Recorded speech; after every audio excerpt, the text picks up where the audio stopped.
নমস্কার সুধী প্রিয় দর্শক, ভোরের আলো ইউটিউব নিউজ চ্যানেলে আপনাদের সবাইকে স্বাগত জানিয়ে আবার আজও চলে এলাম নতুন একটি সন্ধিকালীন আপডেট নিয়ে। তাই আপনাদের কাছে অনুরোধ করব ভিডিওটি শেষ পর্যন্ত দেখতে, পাশাপাশি ভিডিওর কোনো অংশে যদি আপনাদের কিছুটা ভালো লেগে থাকে তাহলে অবশ্যই একটি লাইক করতে পারেন। দেখে নিন আজকের লেটেস্ট আপডেটে কী জানিয়েছে আবহাওয়া দপ্তর। কলকাতা সহ দক্ষিণবঙ্গে বৃষ্টি চলবে। কিছু কিছু জেলাতে আগামী মঙ্গলবার পর্যন্ত বৃষ্টির পূর্বাভাস রয়েছে। কলকাতায় যদিও রবিবারের পর থেকে শুকনো আবহাওয়া থাকবে বলে জানিয়েছে হাওয়া অফিস, তবে আগামী কয়েকদিন উত্তরবঙ্গে ভারী বৃষ্টির সম্ভাবনা রয়েছে। উত্তরবঙ্গে বর্ষা প্রবেশ করেছে ইতিমধ্যেই, তবে দক্ষিণে পাক বর্ষার মরশুম চলছে। গত কয়েকদিন সে বৃষ্টির সাক্ষী থেকেছে কলকাতা সহ বিভিন্ন জেলা।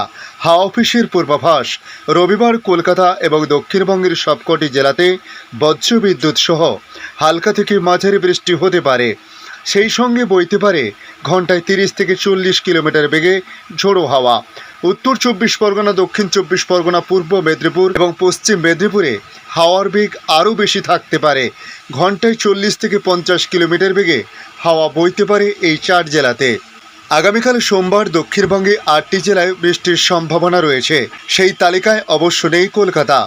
সোমবার ভিজতে পারে 2 24 পরগনা, 2 মেদিনীপুর, ঝাড়গ্রাম, পুরুলিয়া, বাঁকুড়া এবং নদিয়া। হাওয়া অফিস জানিয়েছে মঙ্গলবার বৃষ্টি চলবে কিছু জেলাতে। 2 24 পরগনা ছাড়া ওই দিন বৃষ্টি হতে পারে পূর্ব বর্ধমান, পশ্চিম বর্ধমান, বীরভূম, মুর্শিদাবাদ এবং নদিয়াতে। উত্তরবঙ্গে পাহাড় ঘেঁষা 5 জেলায় রবিবার ভারী বৃষ্টির সম্ভাবনার কথা বলা হয়েছে। দার্জিলিং, জলপাইগুড়ি, কালিম্পংয়ে ভারী বৃষ্টি হতে পারে। ভারী থেকে অতি ভারী বৃষ্টির সম্ভাবনা রয়েছে আলিপুরদুয়ার এবং কুচবিহারে। আগামীকাল সোমবার থেকে বৃহস্পতিবার পর্যন্ত টানা উত্তরের 3 জেলায় ভারী বৃষ্টির পূর্বাভাস দেওয়া হয়েছে। জলপাইগুড়ি, আলিপুরদুয়ার এবং কুচবিহারে 7 থেকে 11 সেন্টিমিটার পর্যন্ত বৃষ্টি হতে পারে। বঙ্গোপসাগরে ঘূর্ণিঝড় রেমাল কিছুদিন আগে আছড়ে পড়েছিল। পশ্চিমবঙ্গ এবং বাংলাদেশের মধ্যবর্তী উপকূলে তার প্রভাবে 2 দিন ঝড় বৃষ্টি রয়েছে দক্ষিণবঙ্গে। তারপর ঘূর্ণিঝড়ে নিম্নচাপে পরিণত হয়ে ভাসিয়েছে উত্তর পূর্ব ভারত। উত্তরবঙ্গে ঢুকে পড়েছে বর্ষা। দক্ষিণে সময়ের আগে বর্ষা ঢুকতে পারে বলে মনে করা হচ্ছে। এদিকে ভারতবর্ষের অন্যান্য রাজ্যের ক্ষেত্রে বলা হয়েছে, ঝড় ও বিক্ষিপ্ত বৃষ্টি সত্ত্বেও প্রচণ্ড গরম থেকে স্বস্তি পায়নি উত্তর ভারতের মানুষ। দিল্লি, এনসিআর সহ দেশের উত্তরাঞ্চলে প্রবল ঝোড়ো বাতাসের সঙ্গে বৃষ্টি হয়েছে এক পশলা। এতে প্রচণ্ড গরম থেকে স্বস্তি মিলবে বলে আশা করলেও সেভাবে স্বস্তি মেলেনি। ঝাঁসি থেকে উড়িষ্যার বোলাঙ্গীর এবং হিমাচলের ওনা থেকে মধ্যপ্রদেশের খাজুরাহো পর্যন্ত, রাজস্থান, হরিয়ানা, দিল্লি, এনসিআর, বিহার, ঝাড়খণ্ড, উত্তরাখণ্ড, ছত্তিশগড়ের মতো রাজ্যগুলিতে বেশিরভাগ জায়গায় তাপমাত্রা 40-এর উপরে ছিল।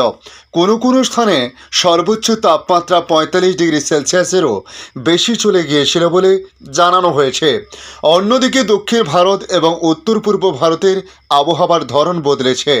কয়েক বছর পরে দেশের দক্ষিণ ও উত্তর পূর্বাঞ্চলের একযোগে সক্রিয় হয়েছে দক্ষিণ পশ্চিম মৌসুমী বায়ু। আবহাওয়া অধিদপ্তর অর্থাৎ আইএমডি এই সমস্ত এলাকায় ভারী থেকে অতি ভারী বৃষ্টির পূর্বাভাস দিয়েছে। বিহারের বেশিরভাগ জায়গায় পারদ 40 ডিগ্রির উপরে রয়েছে। আর্দ্রতা ও গরমে বিপাকে পড়েছেন মানুষ। আবহাওয়া অধিদপ্তর জানিয়েছে, গতকাল রবিবার বিহারে গড় সর্বোচ্চ তাপমাত্রা 40 ডিগ্রি বা তার বেশি হবে। সেখানে সর্বনিম্ন তাপমাত্রা 30 ডিগ্রি সেলসিয়াস হতে পারে বলে আশা করা হচ্ছে। এদিকে কানপুরের তাপমাত্রা 48 ডিগ্রি ছাড়িয়েছে। ঝাড়খণ্ডেও অবস্থা শোচনীয়। উত্তরপ্রদেশের তাপমাত্রা অব্যাহত রয়েছে। এলাহাবাদে 100 বছরেরও বেশি পুরনো রেকর্ড ভাঙার পর এবার কানপুরে পারদ ছুঁয়েছে 50-এর কাছাকাছি। গত শুক্রবার কানপুরে সর্বোচ্চ তাপমাত্রা রেকর্ড করা হয়েছিল 48.2 ডিগ্রি সেলসিয়াস। ঝাঁসিতেও তাপমাত্রা 45 ছাড়িয়েছে। অন্যদিকে প্রয়াগরাজ, বারাণসী এবং ফুরসাদগঞ্জের মতো শহরে সর্বোচ্চ তাপমাত্রা রেকর্ড করা হয়েছে 45 ডিগ্রির বেশি। এমনকি পার্বত্য রাজ্য উত্তরাখণ্ডের রাজধানী দেরাদুনেও তাপমাত্রা 43 ডিগ্রি ছাড়িয়েছে। রাজস্থান, হরিয়ানা, হিমাচলেও তাপের প্রকোপ অব্যাহত। রাজস্থান থেকে শুরু করে হরিয়ানা, হিমাচল প্রদেশ, মধ্যপ্রদেশ, ছত্তিশগড়, পাঞ্জাব ও উড়িষ্যা পর্যন্ত গরমে হিমশিম হাল চলছে। রাজস্থানে গঙ্গানগরীর সর্বোচ্চ তাপমাত্রা রেকর্ড করা হয়েছে 47.3 ডিগ্রি, আর মধ্যপ্রদেশের ছাত্রাপুরে পারদ 47 ছাড়িয়েছে এই মুহূর্তে। দিল্লিতে প্রচণ্ড গরম। দিল্লিতে ঝড় ও হালকা বৃষ্টির পর তাপপ্রবাহ কিছুটা কমবে বলে আশা করা হলেও তা হয়নি।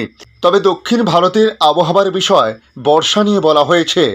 দক্ষিণ পশ্চিম মৌসুমী বায়ু ঢুকে পড়েছে দক্ষিণের রাজ্য কেরলে। রাজ্যের বিভিন্ন জায়গায় অবিরাম বৃষ্টি চলছে।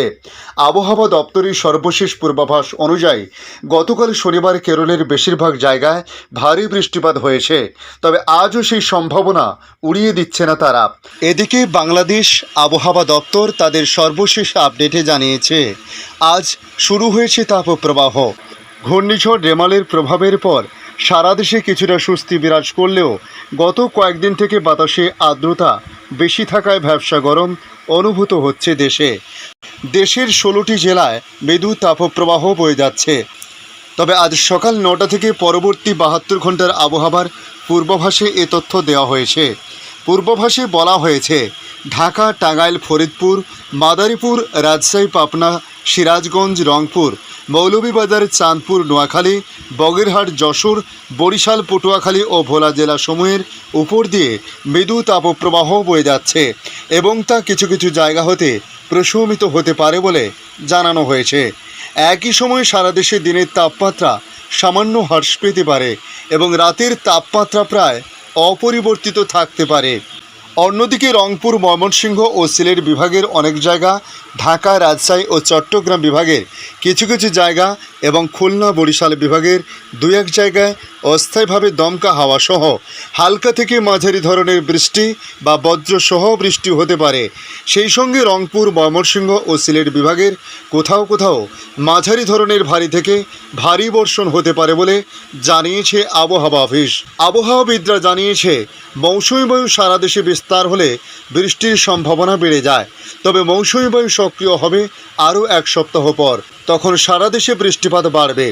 আবহাওয়ার পূর্বাভাসে জানিয়েছে আবহাওয়াবিদ তারিফুল নেওয়াজ কবির, সারা দেশে দিন এবং রাতের তাপমাত্রা 1 থেকে 2 ডিগ্রি সেলসিয়াস হ্রাস পেতে পারে। দেশের বিভিন্ন জায়গায় হালকা থেকে অতি ভারী বৃষ্টি হওয়ার সম্ভাবনা রয়েছে। ধন্যবাদ সম্পূর্ণ ভিডিওটি দেখার জন্য। ভালো লাগলে লাইক, শেয়ার, কমেন্ট করবেন।